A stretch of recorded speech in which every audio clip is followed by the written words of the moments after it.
সূরা আল আনফালে একটি আয়াত রয়েছে যা একটি আহ্বান জানাচ্ছে, যেখানে আল্লাহ মূলত উম্মার কাছে একটি দাবি করছেন। আমি আগেও এই আয়াতটি নিয়ে কথা বলেছি, কিন্তু আয়াতটির অন্তর্নিহিত অনেক রত্ন এখনও অনাবিষ্কৃত রয়ে গিয়েছে। তাই এই খুতবায় আমি কিছু সময় ব্যয় করতে চাই শুধুমাত্র এই আয়াতটির কিছু বিষয় নিয়ে আলোচনা করার জন্য। প্রথমে আয়াতটির সরল অনুবাদ করার মাধ্যমে শুরু করছি। আ'আইদ্দু লাহুম মাসতাতা'তু মিন কুওয়াতিন। আয়াতটি নাজিল হয় মুসলিমদের বদর যুদ্ধে বিজয় লাভের পর। আমার ধারণা সকলেই বদরের যুদ্ধ সম্পর্কে জানেন। বদর শেষ হয়ে গিয়েছে, মুসলিমরা বিজয়ী হয়েছে আর শত্রুরা পরাজিত হয়েছে, আর আমরা প্রচুর প্রচুর প্রচুর পরিমাণে যুদ্ধলব্ধ সম্পদ সংগ্রহ করেছি। এটা ছিল আনন্দ উদযাপনের একটা উপযুক্ত সময়। দীর্ঘ সময় পর এই প্রথম মুসলিমরা বড় কোনো সুসংবাদ পেলেন। আর এই বিজয়ের ঠিক পরেই আল্লাহ বলছেন, শত্রুদের জন্য আগাম প্রস্তুতি গ্রহণ করো। আ'আইদ্দু লাহুম, তোমরা মাত্র বিজয় লাভ করেছ, আর আল্লাহ বলছেন তাদের উদ্দেশ্যে প্রস্তুত হও। এটা প্রত্যাশিত যে আল্লাহ যুদ্ধের আগে বলবেন তাদের উদ্দেশ্যে প্রস্তুত হও, কিন্তু এখানে আল্লাহ বলছেন তাদের উদ্দেশ্যে প্রস্তুত হও বিজয়ী হওয়ার পরে। আল্লাহ আপনাকে জানিয়ে দিচ্ছেন যে তারা ফিরে আসবে। তিনি জানিয়ে দিচ্ছেন তারা নিশ্চিহ্ন হয়ে যায়নি। প্রকৃতপক্ষে তাদের জন্য প্রস্তুত হও বলার মাধ্যমে আল্লাহ এটাও জানিয়ে দিচ্ছেন যে এই বিজয়ের জন্য তোমরা যে প্রস্তুতি নিয়েছ তা পরবর্তী যুদ্ধের জন্য যথেষ্ট নয়, তোমাদের আরও বেশি প্রস্তুতি প্রয়োজন। সেটাই আল্লাহ আমাদের জানিয়ে দিচ্ছেন। প্রতিটা বিজয়ের ক্ষেত্রেই পরবর্তী চ্যালেঞ্জটা আগেরটার চেয়েও বড় হয়ে থাকে। তাই এখনই তোমাদের প্রস্তুতি শুরু করতে হবে। হ্যাঁ, উদযাপন করার মতো কিছুটা সময় তো রয়েছে। এটা ভালো যে আমরা বিজয় লাভ করেছি, কিন্তু এর ঠিক পরেই তোমাদের মনোযোগী হতে হবে, কারণ শত্রু এখনও নির্মূল হয়নি। আ'আইদ্দু লাহুম, এখন কিভাবে আমরা তাদের জন্য প্রস্তুত হব? আল্লাহ আযজা ওয়া জাল্লা বলছেন, মাসতাতা'তুম মিন কুওয়াতিন, যে কোনো ধরনের শক্তি সম্ভব তা অর্জনের জন্য যথাসাধ্য প্রস্তুতি গ্রহণ করো। আ'আইদ্দু লাহুম মাসতাতা'তুম মিন কুওয়াতিন, যে কোনো ধরনের শক্তি সম্ভব তা অর্জনের জন্য যথাসাধ্য প্রস্তুতি গ্রহণ করো। যেই শক্তি সম্ভব তোমরা সংগ্রহ করো। আরবি ভাষার দৃষ্টিকোণ থেকে মিন কুওয়াতিন হলো তানাউ, যার অর্থ আল্লাহ এখানে শক্তির সংজ্ঞাকে সীমাবদ্ধ করেননি। আল্লাহ এটাকে একটিমাত্র জিনিসে সীমাবদ্ধ করেননি। আল্লাহ বলতে পারতেন যে আরও বেশি অস্ত্র সংগ্রহ করো অথবা সেনাবাহিনীকে আরও বেশি প্রশিক্ষিত করো। তিনি নির্দিষ্ট করে বলেননি। তিনি বলেছেন সম্ভাব্য সকল ধরনের শক্তি। এখানে প্রথম লক্ষণীয় বিষয় হলো আল্লাহ কখনোই আমাদেরকে প্রস্তুতির গণ্ডির বাইরে রাখছেন না। তোমরা মনে করেছ যে যুদ্ধ সমাপ্ত হবার সাথে সাথে প্রস্তুতি পর্ব শেষ হয়েছে, কিন্তু না, যুদ্ধে বিজয়ী হওয়ার ঠিক পরেই তাৎক্ষণিক পরবর্তী প্রস্তুতি শুরু হয়ে গিয়েছে। এখন দ্বিতীয় যে বিষয়টি আমরা এখানে শিখছি, যার প্রতি আমি আপনাদের মনোযোগ আকর্ষণ করব, তা হলো ক্ষমতা শুধু একক বিষয় নয়। ক্ষমতা বলতে কি বোঝায়, এর সংজ্ঞা সম্পর্কে সরল ধারণা থেকে আমাদেরকে বেরিয়ে আসতে হবে। উদাহরণস্বরূপ, এখনকার সময়ে অনেক মানুষ যারা গভীরভাবে চিন্তা করে না, তারা মনে করে যে যদি নির্বাচন সংঘটিত হয়, সেই নির্বাচনে যেই জয়ী হবে সেই ক্ষমতার অধিকারী, তাই না? আমরা এভাবে কথা বলি যে এই ব্যক্তিটি প্রধানমন্ত্রী হয়েছে, অতএব সে ক্ষমতার অধিকারী। এই ব্যক্তি ইউনাইটেড স্টেটসের প্রেসিডেন্ট হয়েছে, সেই ক্ষমতার অধিকারী। কিন্তু আপনি যদি রাজনীতি এবং অর্থনীতি সম্পর্কে কিছুটা জানেন, তাহলে বুঝবেন যে এই মানুষগুলো মোটেই ক্ষমতার অধিকারী নয়। তারা আসলে পুতুল মাত্র। তাদের পেছনে এমন মানুষ রয়েছে যারা অনেক বেশি শক্তিধর। আর যেই মানুষগুলো আসলেই শক্তির অধিকারী, তারা অনেক বেশি অদৃশ্য সেই সকল মানুষদের তুলনায়, যাদেরকে তারা আপনাদের সামনে উপস্থাপন করে, যাতে আপনারা মনে করেন যে এই ব্যক্তিগুলোই শক্তির অধিকারী। আপনি প্রধানমন্ত্রীর উপর রাগান্বিত হয়ে থাকেন, কারণ আপনি তো জানেন না যে কে তাকে ব্যবহার করছে। তো তাদের সামনে এই পুতুলগুলো রয়েছে যাদেরকে তারা ব্যবহার করে। যদি কোনো একজন তাদের কার্যসিদ্ধি না করে, তারা তাকে নির্বাচনে পরাজিত করিয়ে দেয়, তার স্থানে অন্য কাউকে নিয়ে আসে, আবার অন্য কাউকে, আবার অন্য কাউকে। তারা পরোয়া করে না যে সে কোন দলের নেতা, কারণ ক্ষমতা যেভাবে কাজ করে তা হলো এর নিজস্ব কিছু উদ্দেশ্য রয়েছে। তো একটি বিষয় আমি মনোযোগ আকর্ষণ করতে চাই, বিশেষত এই বিষয়টিতে আমি তরুণ মুসলিমদের যে মনোযোগ আকর্ষণ করতে চাই, তা হলো ক্ষমতা নিয়ে সরল ধারণা পোষণ না করা। সেনাবাহিনীর বিশাল আকারে কিছুই আসে যায় না। সেনাবাহিনীর কাছে ক্ষমতা নেই, বরং কে সেই সেনাবাহিনীকে নিয়ন্ত্রণ করছে, কে সিদ্ধান্ত নিচ্ছে সেই সেনাবাহিনী কোথায় যাবে, কে সিদ্ধান্ত নিচ্ছে যে বন্দুকের নলটি কোন দিকে তাক করা থাকবে, কোন দিকে ট্যাঙ্ক চলবে, এই সিদ্ধান্তগুলো কোথায় তৈরি হচ্ছে, সেখানেই ক্ষমতা রয়েছে। সেটাই ক্ষমতার প্রকৃত উৎস। এখন আল্লাহ মুসলিমদের উদ্দেশ্যে বলছেন ক্ষমতা তৈরি করো। তো এখন এটা একটা অনুশাসনে পরিণত হলো। প্রত্যেক মুসলিমের এটা চিন্তা করতে হবে যে আমাদেরকে ক্ষমতা তৈরির কথা ভাবতে হবে। আল্লাহ আমাদেরকে আদেশ করেছেন ক্ষমতা তৈরির জন্য আমাদের সামর্থ্য অনুযায়ী প্রস্তুতি গ্রহণ করার। কিন্তু তারপর আল্লাহ আরও যোগ করলেন ওয়ামির রিবাতিল খৈল, আর বিশেষভাবে অশ্বারোহী সেনাদল তৈরি করো। অশ্বারোহী মানে ঘোড়া, যুদ্ধের জন্য প্রস্তুত ঘোড়া। এখন আসুন রসুল সাল্লাল্লাহু আলাইহি সাল্লামের জীবন থেকে বিষয়টা নিয়ে চিন্তা করি। আপনারা জানেন যে রসুল সাল্লাল্লাহু আলাইহি সাল্লাম মক্কা থেকে মদিনাতে হিজরত করেছিলেন। তখন মদিনার অবস্থা কি ছিল? মদিনাতে অর্থনৈতিক সংকট চলছিল। আপনি যদি এটা না জেনে থাকেন এখন জেনে নিন। মদিনাতে ধনী মুসলিম ছিল না, সেখানকার মুসলিমরা ছিল খুবই দরিদ্র। মুহাজিরগণ ইতিমধ্যেই তাদের সকল সম্পদ হারিয়েছেন, যেহেতু তারা ছিলেন শরণার্থী। তো তারা ইতিমধ্যেই দেউলিয়া, তাদের কোনো অর্থ ছিল না। আর আনসারগণ যারা তাদেরকে সহায়তা করেছিলেন, তাদের বাসস্থানের ব্যবস্থা করেছিলেন, আল্লাহ তাদের ব্যাপারে বলছেন ওয়ালাউ কানা বিহিম খাসাসা, তারা নিজেরাও অনাহারে থাকে। তো এখানে শরণার্থীদের পৃষ্ঠপোষকতা করছে দরিদ্র মানুষেরা। এটাই মদিনার পরিস্থিতি। তো সাধারণভাবে বলতে গেলে তারা সম্পদশালী ছিলেন না। আল্লাহ তাদেরকে বলছেন অশ্বারোহী বাহিনী প্রস্তুত করো। অশ্বারোহী বাহিনী কি? ঘোড়া, তাই না? এখন আরব উপদ্বীপে ঘোড়া কি সস্তা ছিল নাকি ব্যয়বহুল? এটা অত্যন্ত ব্যয়বহুল। এটা অত্যন্ত ব্যয়বহুল। আর আল্লাহ কি একটি অথবা দুইটি ঘোড়ার কথা বলেছেন? আপনি যদি অশ্বারোহী বাহিনী তৈরি করতে চান, সেক্ষেত্রে কয়েকশো ঘোড়ার প্রয়োজন হবে। আপনার কমপক্ষে 100 ঘোড়া প্রয়োজন। প্রথমে আসে ঘোড়া ক্রয়ের বিষয়টি। আপনি যদি এমন ঘোড়া চান যে যুদ্ধক্ষেত্রে কাজে আসবে, সেক্ষেত্রে আপনার ভালো জাতের ঘোড়া প্রয়োজন। আপনার এমন ঘোড়া প্রয়োজন নেই যে গাধার মতো, বরং আপনার তরতাজা ঘোড়া প্রয়োজন। আপনার BMW ঘোড়া প্রয়োজন। আর ঘোড়াটি যত শক্তিশালী, গতিময়, যত উন্নত জাতের হবে, সেটি ততটাই ব্যয়বহুল হবে।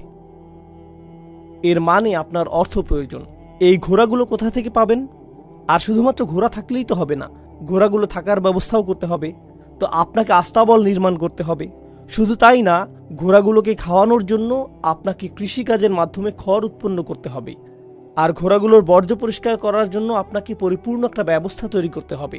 আর আপনাকে সম্পূর্ণ একটা মানব সম্পদ বিভাগ তৈরি করতে হবে, যাদের একমাত্র কাজ হবে ঘোড়াগুলোকে পরিষ্কার করা, প্রশিক্ষণ দান করা এবং তত্ত্বাবধান করা। এরপর ঘোড়ার পায়ে এক ধরনের জুতা পরাতে হয়। এই কাজে নিয়োজিত একটা সম্পূর্ণ শিল্প কারখানা নির্মাণ করতে হবে, যেখানে এই জুতা নির্মাণের জন্য বিশেষজ্ঞ কারিগর প্রয়োজন হবে। এই জুতাগুলো নির্মাণের জন্য আপনার ধাতব পদার্থের প্রয়োজন হবে, যন্ত্রপাতি প্রয়োজন হবে। আপনাকে সম্পূর্ণ একটা শিল্প কারখানা সৃষ্টি করতে হবে, যেখানে ঘোড়ার জুতা তৈরি হবে। এটা ছাড়াও ঘোড়ার উপরে বসার জন্য আপনার চামড়ার আসন প্রয়োজন। সেটা কে তৈরি করবে? এর জন্য চামড়া কোথায় পাবেন? গদি কোথায় পাবেন? কোথায় পাবেন আকার নির্ধারণী? আর এই সব কিছু করার পর আপনার এমন মানুষের প্রয়োজন হবে যারা তরুণ যোদ্ধাদের ঘোড়ায় চড়ার প্রশিক্ষণ প্রদান করবে। তো আল্লাহ যখন বলছেন সকল ধরনের শক্তি সঞ্চয় করো, তো আমরা মনে করি হ্যাঁ আমরা এটা করে ফেলবো, আমরা জিহাদ করব। কিছুক্ষণের জন্য একটু থামুন। আল্লাহ বলেছেন ঘোড়া প্রস্তুত করো, আর আমরা মনে করি হ্যাঁ সামান্য ঘোড়াই তো। কিন্তু আল্লাহ যখন ঘোড়ার কথা উল্লেখ করছেন, তিনি মূলত গোটা একটি অর্থনৈতিক ব্যবস্থা তৈরির আহ্বান করেছেন। এটা নির্মাণ করতে হবে। আল্লাহ যে আহ্বান করেছেন তা আপনি করতে পারবেন না যদি বিনিয়োগ সৃষ্টি না করেন। এছাড়া ঘোড়া ক্রয় করার অর্থ আপনি পাবেন না। আর এই কর্মসংস্থানগুলো তৈরির জন্য আপনার কাছে অর্থ থাকবে না। বিনিয়োগ ছাড়া আপনি এটা পারবেন না। এখন আমি কিছু সময়ের জন্য এখানেই থামছি। এই আয়াতটিতে আরো অনেক কিছু বলা হয়েছে, কিন্তু আমি সেই চিন্তা কিছুক্ষণের জন্য থামিয়ে রাখছি। মুসলিমরা একটা সংকটের মধ্যে রয়েছে। আর এই গত 1 বছরে এটা বেশ স্পষ্টভাবেই প্রমাণিত হয়েছে যে যদিও আমাদের সংখ্যা পৃথিবীর মোট জনসংখ্যার 20% বেশি, গণহত্যা বন্ধের জন্য আমাদের সকলের সম্মিলিত কান্না এবং চিৎকার বাস্তবিক অর্থে কিছুই করেনি। বাস্তবিক অর্থে এটা কিছুই করেনি। আর আমরা সকলেই জানি যে যা ঘটছে তার জন্য অমুসলিমরা যখন উদ্বিগ্ন হয়ে পড়েছে, তখনই এটা গুরুত্বপূর্ণ বিষয়ে পরিণত হয়েছে। পৃথিবী এটাকে অধিক গুরুত্বপূর্ণ হিসেবে গ্রহণ করা শুরু করেছে এজন্য না যে মুসলিমরা বলেছে নিরাপরাধ বেসামরিক মানুষদের হত্যা করা অনুচিত, হাসপাতালগুলোতে বোমা নিক্ষেপ করা অনুচিত, স্কুলে বোমা নিক্ষেপ করা অনুচিত, নিরাপরাধ মানুষকে কারাগারে রাখা অনুচিত। এটা এই জন্য গুরুত্ব পায়নি যে মুসলিমরা এটা বলেছে, কারণ মুসলিমরা এটা বলে আসছে আরও ৭০ বছর ধরে। বরং এটা এজন্য ঘটেছে, কোনো এক শ্বেতাঙ্গ তরুণী টিকটকে কান্না জড়িত কণ্ঠে বলেছে, আমি বিশ্বাস করতে পারছি না, কি ঘটে যাচ্ছে। কয়েক মিলিয়ন মানুষ এটা দেখল, আর এখন এটা গুরুত্বপূর্ণ বিষয়ে পরিণত হয়ে গেল। এখন পৃথিবী বলছে যে হ্যাঁ, এটা আসলে একটা সংকট। জানেন এটা কি প্রমাণ করছে? এটা প্রমাণ করছে যে আমরা যত উচ্চস্বরেই চিৎকার করি না কেন, কেউই তা শুনছে না, কেউই গুরুত্ব দিচ্ছে না। জানেন কখন মানুষ গুরুত্ব দেয় না? যখন আপনার কোনো ক্ষমতা থাকে না, তখনই মানুষ গুরুত্ব দেয় না। যখন আপনার কাছে ক্ষমতা থাকে, তখন আপনি একটা কথা বলেন আর গোটা পৃথিবীতে কম্পন শুরু হয়। যখন আপনার ক্ষমতা না থাকে, যত জোরে সম্ভব আপনি চিৎকার করতে পারেন, কিন্তু এতে কোনো পরিবর্তন আসে না, এতে কোনো পরিবর্তন আসে না। কখনো কখনো আপনার যখন ক্ষমতা থাকে, আপনার মুখ খোলারও প্রয়োজন হয় না, আপনা আপনি কাজ হয়ে যায়। কোনো কোনো মানুষের ক্ষমতা রয়েছে তার পরিবারের মাঝে, আর জানেন সেটা কিভাবে বোঝা যায়? যখন সে হেঁটে যায়, সকলের আচরণের ধরন পাল্টে যায়। তাকে কণ্ঠস্বর উঁচু করতে হয় না, তাকে চিৎকার চেঁচামেচি করতে হয় না, তাকে কাউকে আঘাত করতে হয় না, কারণ ইতিমধ্যেই তার ক্ষমতা রয়েছে। তো এটা আমাদেরকে উপলব্ধি করায়, আর এটা স্বাচ্ছন্দ্য দানকারী অনুভূতি না। মুসলিমরা ফিলিস্তিনের এই পরিস্থিতির মধ্য দিয়ে নিজেদের সম্পর্কে একটা বিষয় উপলব্ধি করতে পেরেছে। আমাদেরকে আয়নার দিকে তাকিয়ে উপলব্ধি করতে হবে যে কতটা ক্ষমতাহীন আমরা হয়ে গেছি। এটা কুৎসিত একটা বিষয়। ক্ষমতাহীন বোধ করাটা একটা কুৎসিত বিষয়। বিশেষ করে পুরুষ মানুষেরা বিষয়টা লক্ষ্য করুন। যখন আপনি কাজ খুঁজে পান না, যখন আপনি কাজ পেতে সক্ষম না, যখন আপনি নিজ পরিবারের ব্যয় বহন করতে সক্ষম না হন, যখন আপনি এমনকি নিজের দায়িত্ব বহন করতে পারেন না, অন্য কাউকে আপনার দায়িত্ব বহন করতে হয়, আপনি কি বুঝতে পারছেন সেটা কতটা লজ্জাজনক? যখন আপনাকে কারো থেকে টাকা ধার করতে হয়, যখন আপনি নিজে চাকরি খুঁজে পান না, যখন আপনার বোন চাকরি করেন আর তিনি আপনার খরচ প্রদান করেন, সেটা আপনার জন্য কতটা লজ্জাজনক এবং অপুরুষোচিত। কারণ ইজ্জুর রজুল ইস্তিগনাউহু আনিন নাস। একজন পুরুষের মর্যাদা হলো সে অন্য মানুষের মুখাপেক্ষী নয়। এটা পুরুষ মানুষের মর্যাদার অংশ। আমাদের ইজ্জত যদি থাকে, আমাদের যদি আত্মমর্যাদা থাকে, যা আল্লাহ পুরুষ মানুষকে দান করেছেন, সেক্ষেত্রে এটা মৃত্যুর সমান মনে হয় যখন আপনি কারো সামনে হাত পাতেন এবং বলেন, দয়া করে আমাকে সাহায্য করুন। এটা মৃত্যুর মতো মনে হয়। এটা মৃত্যুর চেয়েও বেশি মনে হয় যে আমি দায়িত্ব নিতে অক্ষম, আমি কিছু করতে অক্ষম। এখন উম্মাহ হিসেবে আমাদের অবস্থা চিন্তা করুন। যদিও ব্যক্তিগতভাবে আল্লাহ আমাদেরকে হালাল জীবিকা প্রদান করুন এবং সর্বদা আমাদের পরিবারের দায়িত্ব বহন করার এবং মর্যাদাপূর্ণ জীবনযাপন করার সক্ষমতা প্রদান করুন এবং আমাদের সকলকে রক্ষা করুন এমন অবস্থায় পতিত হওয়া থেকে যখন আমাদেরকে অন্য কারো কাছে ভিক্ষা চাইতে হবে, আমরা আল্লাহর কাছে তা থেকে সুরক্ষা প্রার্থনা করি। কিন্তু উম্মাহ হিসেবে আমাদের অবস্থা লক্ষ্য করুন। ব্যক্তিগতভাবে না, রাসূল সাল্লাল্লাহু আলাইহি সাল্লাম এই গোটা উম্মাহকে একটি দেহের সাথে তুলনা করেছেন, তাই না? তিনি বলেছেন এটা এক অভিন্ন দেহের মতো। আমরা যদি একটি দেহ হই, আমরা কি সর্বদা ভিক্ষা করছি না? আমরা কি সর্বদা অন্য মানুষের কাছে ভিক্ষা চাইছি না? আমরা কি সর্বদা তাদের দূতাবাসগুলোর সামনে এবং তাদের সরকারি আমলাদের সামনে দাঁড়িয়ে বলছি না যে দয়া করে থামুন, আমরা আপনাদের কাছে সাহায্য চাই, দয়া করে আমাদের কথা শুনুন? এটাই কি আমাদের অবস্থা না? আর এটা বিশেষভাবে তরুণদেরকে খুবই ক্ষুব্ধ করে তোলে। আল্লাহ আমাদেরকে অত্যন্ত শক্তিশালী একটি আয়াত দান করেছেন, ক্ষমতা তৈরি করো, ক্ষমতা তৈরি করো, এটা তোমাদের প্রয়োজন হবে। আর আল্লাহ আমাদের বলছেন যে কিভাবে ক্ষমতা তৈরি করতে হবে, আমাদেরকে শিল্প কারখানা তৈরি করতে হবে। সমস্যা হলো বিশেষত তরুণরা যারা এখন শুনছেন, আধুনিক বিশ্বে বেশিরভাগ তরুণদের ক্ষেত্রে কি ঘটে? আপনি যখন বেড়ে উঠতে থাকেন, আপনাকে বলা হয় তোমাকে স্কুলে যেতে হবে এবং স্কুলে ভালো ফলাফল করতে হবে, এরপর একটা চাকুরি পেতে হবে, আর যখনই তুমি চাকুরি পাবে তখন তোমার পরিবারের দায়িত্ব নিতে হবে, আর যখন তুমি এই পরিমাণ টাকা উপার্জন করবে তখন বিয়ে করতে পারবে, যখন তুমি বিয়ে করবে এরপর একটা ফ্ল্যাট কেনার চেষ্টা করবে, একটা ফ্ল্যাট হওয়ার পর এখন তোমাকে বাড়ির মালিক হতে হবে, এরপর একটা গাড়ি কিনতে হবে, এরপর সন্তান হবে, আর এর সাথে আসবে সন্তানের খরচ। তো আপনি জীবনের বেশিরভাগ অংশই এই চিন্তায় ব্যয় করছেন যে পরবর্তী চেকটি কোথা থেকে আসবে, অর্থ কোথা থেকে আসবে। এর মাঝখানে সুযোগ পেলে উম্মার সমস্যাগুলো নিয়ে সামাজিক মাধ্যমে পোস্ট করতে হবে। কিন্তু বাস্তবিকভাবে বলতে গেলে, যেহেতু আপনি আপনার ব্যক্তিগত জীবন নিয়ে এতটাই আচ্ছন্ন, তাই আপনি বড় কোনো চিন্তা করতে পারেননি। ফলে আপনার আসলে কোনো ক্ষমতাই অর্জিত হয়নি, অথবা আপনি ক্ষমতাহীন। এখন অন্য ক্ষেত্রগুলোতে কি ঘটে? এটা এমন এক বাস্তবতা, আমি চাই আপনারা এটা উপলব্ধি করুন। আল্লাহ পৃথিবী পরিচালনার জন্য একটা নিয়ম তৈরি করে দিয়েছেন, আর সেই নিয়ম সর্বদাই বিদ্যমান থাকবে। এমনকি রাসূল সাল্লাল্লাহু আলাইহি সাল্লামের সময়েও এই নিয়ম বর্তমান ছিল। তো উদাহরণস্বরূপ হিজরতের সময়ের কথা, যা কিনা রাসূল সাল্লাল্লাহু আলাইহি সাল্লামের সিরাতের বিস্ময়কর ঘটনাগুলোর একটি।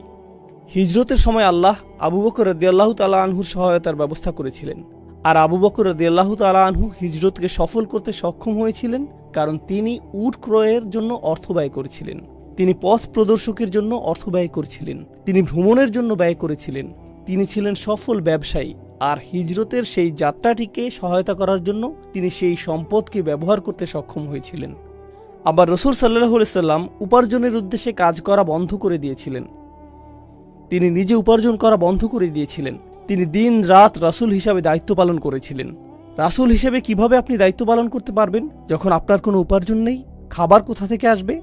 আর এটা সম্ভব হয়েছিল কারণ খাদিজা রাদিয়াল্লাহু তাআলা আনহার গোটা একটা ব্যবসা প্রতিষ্ঠান ছিল, যা রাসূল সাল্লাল্লাহু আলাইহি সাল্লামের কার্যক্রমের অর্থায়ন করে যাচ্ছিল।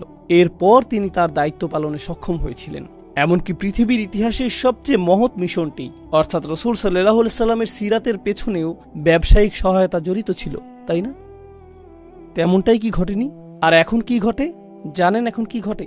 যখন আমরা বলি যে মুসলিমদেরকে শক্তিশালী ব্যবসায়িক সম্পর্ক তৈরি করতে হবে, মুসলিমদেরকে শক্তিশালী অর্থনীতি গড়ে তুলতে হবে, আস্তাগফিরুল্লাহ ভাই, অর্থনীতি তো দুনিয়া, আমাদেরকে আখিরাত নিয়ে চিন্তিত হওয়া উচিত। তো আল্লাহ যখন বলছেন যে অশ্বারোহী বাহিনী প্রস্তুত করো, আর এই কারণে কোনো ব্যক্তি কিছুটা অর্থ সংগ্রহ করেছে ঘোড়া কেনার জন্য, তখন আমরা বলছি আস্তাগফিরুল্লাহ ভাই, কেন আপনি অর্থ সংগ্রহ করেছেন? দুনিয়া নিয়ে চিন্তা করবেন না। তখন তার মুখে একটা চপটাঘাত দিয়ে আপনার বলা উচিত যে যান কোরআন পাঠ করুন গিয়ে। আল্লাহ আমাদেরকে ক্ষমতা সৃষ্টি করতে বলছেন, আর আপনি ক্ষমতা সৃষ্টি করতে পারবেন না কি সৃষ্টি ছাড়া? সম্পদ। আপনাকে সম্পদ সৃষ্টি করতে হবে। আজকের এই উপস্থিতির মধ্যে কিছু মানুষ রয়েছেন ব্যবসায়ী, আর আলহামদুলিল্লাহ আল্লাহ তাদেরকে সফলতা দান করেছেন। হয়তো আপনি একটি রেস্তোরাঁর মালিক, হয়তো আপনি মুদি দোকানের মালিক, হয়তো আপনি পেট্রোল পাম্পের মালিক, আমি জানি না আপনারা কিসের মালিক, হয়তো আপনারা হাউজিং ব্যবসা করছেন। আল্লাহ আপনার ব্যবসায় সফলতা প্রদান করেছেন। আর আল্লাহ যদি ব্যবসায় আপনাদের সফলতা দিয়ে থাকেন, জানেন আপনার প্রতি আমার উপদেশ কি? তা হলো আমাদেরকে অর্থনৈতিক সুসম্পর্ক গড়ে তুলতে হবে, আমাদেরকে ক্ষমতা তৈরি করতে হবে, মুসলিমদের মধ্যেই অর্থ আবর্তিত হতে হবে। যদি আপনার একটি ব্যবসা থাকে আর আপনার গাড়ি মেরামত করার প্রয়োজন হয়, তাহলে গাড়িটি কাছের মুসলিম ব্যবসায়ীদের কাছ থেকে মেরামত করুন। আবার যখন তিনি যন্ত্রাংশ ক্রয় করবেন, তার সেটা মুসলিমদের কাছ থেকে ক্রয় করা উচিত। এভাবে একে অপরকে সহায়তা করতে হবে। আর যখন মুসলিম ব্যবসাগুলো সাফল্য লাভ করতে থাকবে, তখন তারা বেশি বেশি মুসলিমদেরকে নিয়োগ দিতে শুরু করবে, আর ধীরে ধীরে তারা এই অর্থনীতি গড়ে তুলবে। এখন অধিক সংখ্যক মানুষ যখন অধিক পরিমাণ অর্থনৈতিক শক্তি অর্জন করবে, তখন স্থানীয় প্রতিষ্ঠানগুলো আরও শক্তিশালী হতে থাকবে। এটা সর্বশেষ ভাবনা যা আমি আপনাদের সাথে শেয়ার করব, যেহেতু হাতে খুব একটা সময় বাকি নেই। আমরা অভিযোগ করি যে উদাহরণস্বরূপ ইসরায়েলি লবি আমেরিকান রাজনীতিবিদদের পেছনে শত শত মিলিয়ন ডলার খরচ করে তাদের সিদ্ধান্তকে প্রভাবিত করার জন্য। আমরা কখনো এই প্রশ্ন করি না যে কোথা থেকে তারা এই শত শত মিলিয়ন ডলার পেল। আমরা কখনো এই প্রশ্ন করি না যে আমাদের কাছে যদি এই শত শত মিলিয়ন ডলার থাকতো, আমরা কি তা এভাবে ব্যয় করতাম রাজনীতিকে প্রভাবিত করার জন্য, নাকি তা প্রমোদ ভ্রমণের পিছনে ব্যয় করতাম? আমাদের মানসিকতাটা কি? আমরা ক্ষমতা সৃষ্টির প্রেক্ষিতে চিন্তা করি না, আমরা ক্ষমতার জন্য বিনিয়োগ করি না। আমরা বিনিয়োগ করি হয়তো আমাদের নিজেদের জন্য, অথবা যখন কোনো সংকটের কারণে অনুশোচনা বোধ করি, তখন সেই সংকটে সাহায্যের উদ্দেশ্যে ব্যয় করি। কিন্তু যেই সকল মানুষ ক্ষমতা সম্পর্কে বোঝে, জানেন তারা কোথায় বিনিয়োগ করে? তারা বিনিয়োগ করে গণমাধ্যমে, তারা বিনিয়োগ করে শিক্ষা খাতে, তারা বিনিয়োগ করে ব্যবসায়, তারা এই ক্ষেত্রগুলোতে বিনিয়োগ করে। আর যখন তারা এই ক্ষেত্রগুলোতে বিনিয়োগ করে, তখন তারা এমনকি রাজনীতিকেও নিয়ন্ত্রণ করতে শুরু করে। গণমাধ্যমকে যেই নিয়ন্ত্রণ করবে, রাজনীতিতে তার বড় একটা প্রভাব থাকবে। ব্যবসা বাণিজ্যকে যে নিয়ন্ত্রণ করবে, তার একটা বড় প্রভাব থাকবে।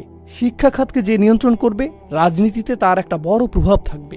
মুসলিমরা যদি ক্ষমতা তৈরি করতে হয়, তাহলে আমাদেরকে বুঝতে হবে যে সেই ক্ষমতার পেছনে কি রয়েছে, আর এরপর আমাদের সেই ক্ষমতা তৈরি করা শুরু করতে হবে। আল্লাহ বলেছেন, আ'ইদ্দুলাহুম মাস্তাতা'তুম মিন কুওয়াতিন ওয়া মির রিবাতিল খাইল। আর মুসলিমরা যখন এই ধরনের ক্ষমতা তৈরি শুরু করবে, আমরা জানি তখন কি ঘটবে। আল্লাহ বলছেন, তুরহিবুনা বিহি আদুওয়াল্লাহ এমনকি তোমাদের এই ক্ষমতা তৈরিকালীন সময়েও আল্লাহর শত্রুরা ভীত সন্ত্রস্ত হয়ে পড়বে। আপনারা জানেন, উপনিবেশকারী শক্তি ব্রিটিশ এবং ফ্রেঞ্চ যখন মুসলিম বিশ্বকে উপনিবেশে পরিণত করেছিল, তারা বুঝতে পেরেছিল যে মুসলিমরা কত শক্তিশালী। তারা সেটা বুঝতে পেরেছিল। তো এমনকি তারা প্রস্থান করার আগেও কিছু অপকর্ম করে গেছে। তারা প্রস্থান করেও সেখানে থেকে গিয়েছিল। আপনারা তা জানেন, তাই না? তারা আলজেরিয়া থেকে প্রস্থান করেছিল, কিন্তু ছেড়ে যায়নি। তারা সেনেগাল থেকে প্রস্থান করেছিল, পাকিস্তান থেকে প্রস্থান করেছিল, বাংলাদেশ থেকে প্রস্থান করেছিল, কিন্তু ছেড়ে যায়নি। তারা কি রেখে গিয়েছিল?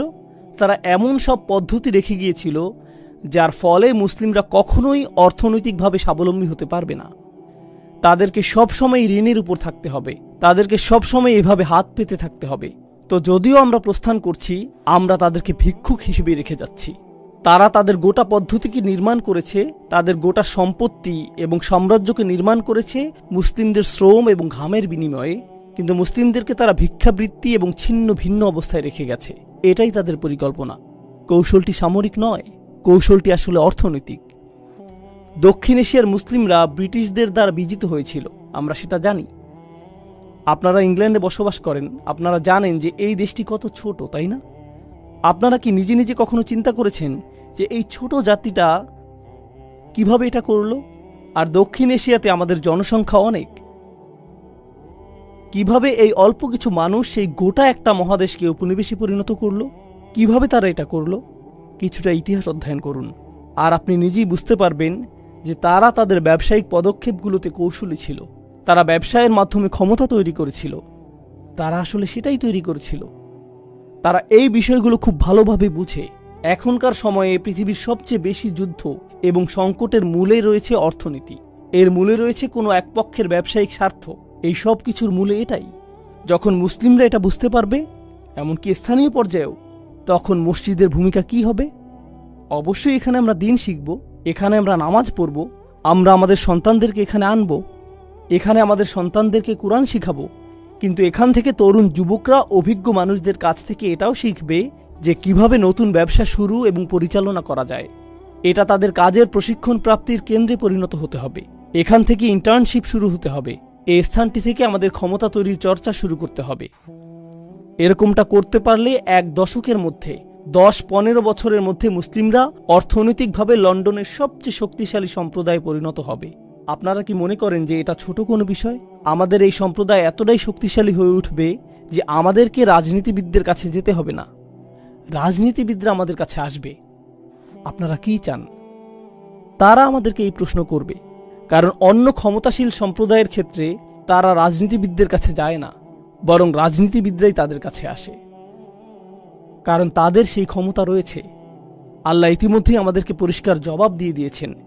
তিনি আমাদেরকে বলেছেন, একমাত্র এই উপায়েই শত্রুরা তোমাদের ভয় করবে।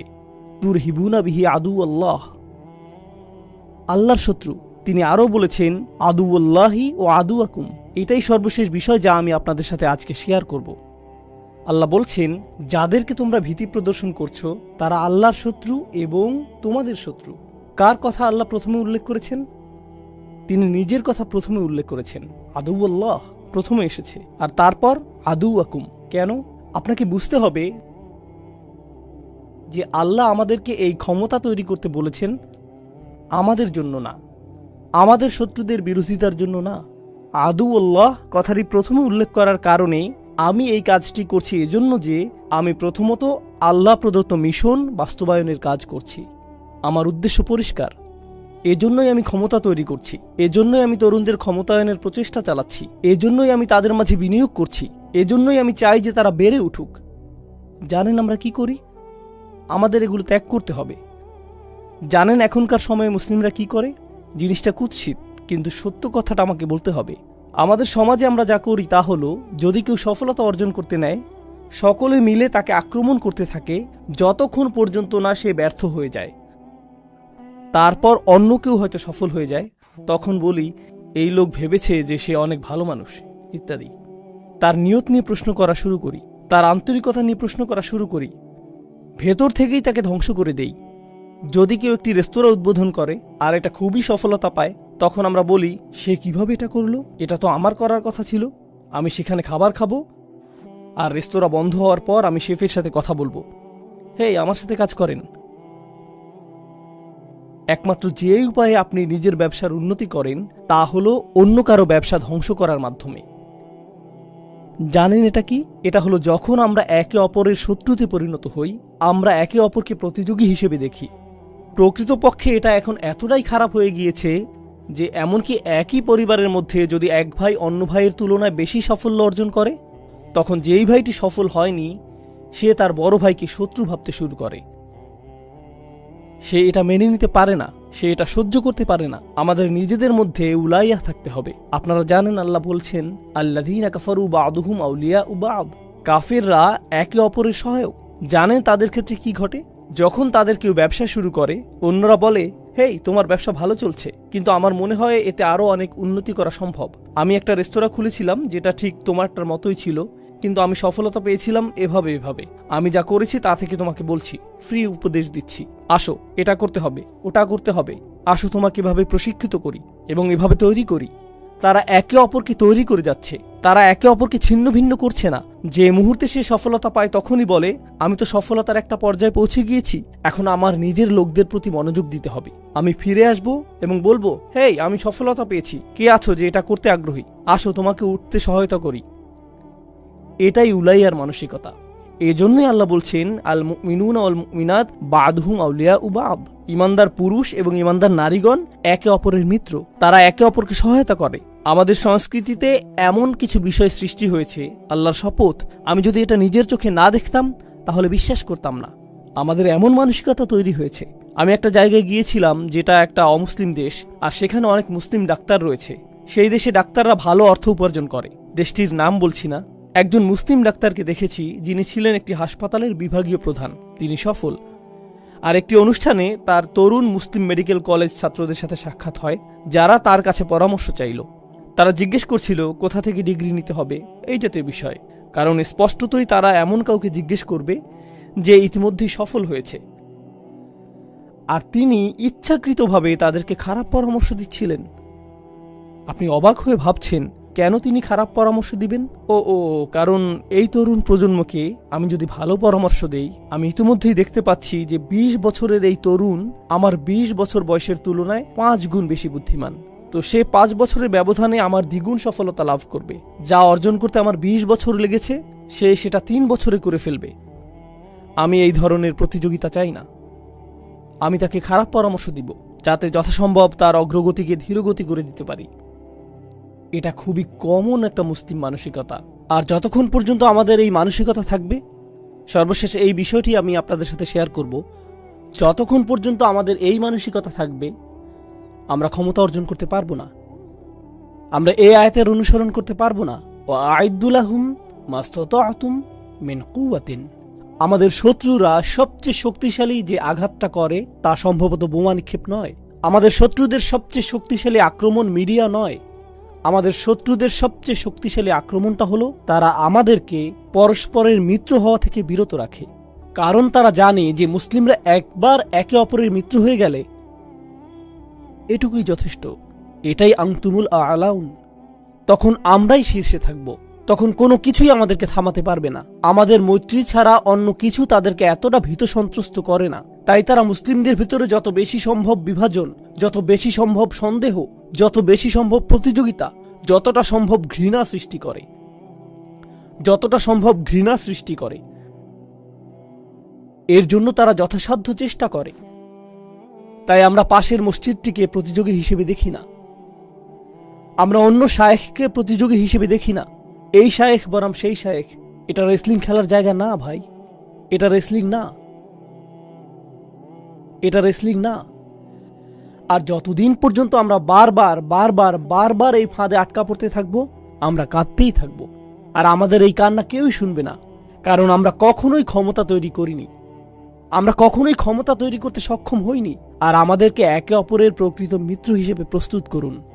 এখন থেকে যখন আপনি জুমার নামাজ পড়তে আসবেন, আপনি তো প্রতি সপ্তাহেই আসবেন। এটা আল্লাহর পক্ষ থেকে আমন্ত্রণ। কেউ আপনাকে ইমেইল পাঠাবে না, আপনি নিজেই আসবেন। প্রতি সপ্তাহে যখন আপনি আসবেন, এমন কারোর সাথে পরিচিত হবেন যাকে আপনি আগে থেকে চিনতেন না। সে কি করে তা জানার চেষ্টা করুন। বিশেষত বয়স্করা নিজ উদ্যোগেই তরুণদের সাথে পরিচিত হবেন। নতুন কারোর সাথে পরিচিত হবেন, জানার চেষ্টা করবেন তার কি সাহায্য প্রয়োজন। এমনকি যদি আপনারা পরস্পরকে 1% সাহায্যও করতে পারেন, কখনো সাহায্য হতে পারে শুধু পরামর্শ, কখনো সাহায্য হতে পারে আপনি কাউকে অন্য কারোর সাথে যোগাযোগ করিয়ে দিলেন, সামান্য একটি প্রচেষ্টা। আপনারা কল্পনা করতে পারবেন না যে 1 বছরের ভিতরে এই সমাজটি কতটা শক্তিশালী সমাজে পরিণত হবে। কল্পনা করতে পারেন 1 বছরের মধ্যে আপনি যখন রাস্তায় হাঁটবেন প্রত্যেককেই আপনি চিনবেন। এটা কি অসম্ভব? এটা মোটেও অসম্ভব না। কিন্তু আমরা উলাইয়া নিয়ে চিন্তা করছি না, সেজন্য এটা ঘটছে না। আসসালামু আলাইকুম বলে যত দ্রুত জুতা নিয়ে বাইরে চলে যাব, এরকম হলে চলবে না।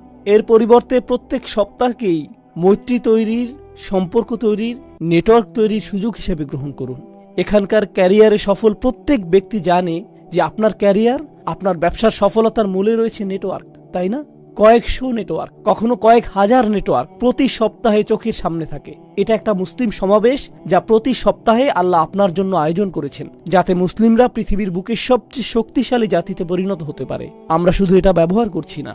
আল্লাহ আজ্জা জাল্লাহ আমাদেরকে তার প্রত্যাশিত উম্মাতে পরিণত করুন এবং এই উম্মাকে বিজয় দান করুন। বারাকাল্লাহু লি ওয়া লাকুম ফিল কুরআনিল হাকিম ওয়া নাফা'নি ওয়া ইয়্যাকুম বিল আয়াতি ওয়া যিকরিল